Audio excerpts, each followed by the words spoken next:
Le secteur de l'industrie aérospatiale est traditionnellement dominé par les hommes, mais dans la ville d'Al Ain, les femmes ont pris les choses en main. Elles fabriquent et assemblent les pièces maîtresses des avions pour des titans de l'industrie.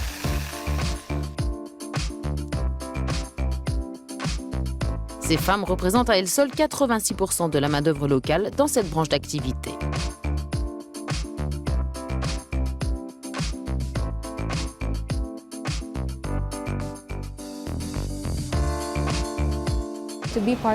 Faire partie intégrante de cette industrie, sachant que les pièces que nous fabriquons avec mon équipe volent dans le monde entier et changent la vie des gens, ça me rend vraiment fière. Les gouvernes et les ailes des avions ont été fabriquées pendant des décennies dans des villes comme Toulouse et Seattle. C'est pourquoi les Émirats ont pris l'industrie par surprise.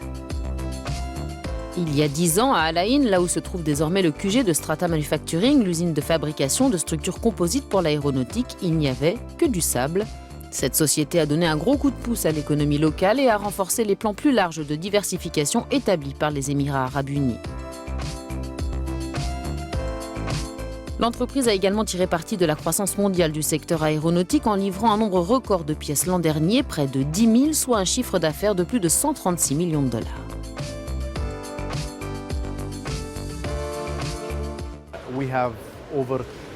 Plus de 2500 avions transportent des pièces fabriquées par Strata, ce qui est assez important. À l'avenir, nous envisageons de produire encore bien plus grâce au programme Boeing, pour lequel nous fabriquons déjà des pièces et des avions tels que l'A350, l'A350-900 et l'A350-1000. L'objectif pour Strata, que l'usine d'Al Ain devienne la plaque tournante de la fabrication aérospatiale dans le monde d'ici 2030, et ça semble plutôt bien parti. Reste cependant une question, les Émirats ont-ils les infrastructures adéquates pour faire face à une demande mondiale toujours plus importante ? Cette industrie est encore nouvelle dans la région et la chaîne d'approvisionnement locale va devoir s'adapter et évoluer afin d'atteindre un certain niveau. Aux Émirats ou à Al Ain, il est nécessaire d'élargir le réseau de producteurs locaux. Et de maintenir la stratégie de Strata sur les rails pour que dans les années à venir, elle continue à développer sa main-d'œuvre féminine. Une main-d'œuvre dont la passion, le dévouement et les compétences dans un secteur hautement technique tel que celui de l'aérospatial sont un atout.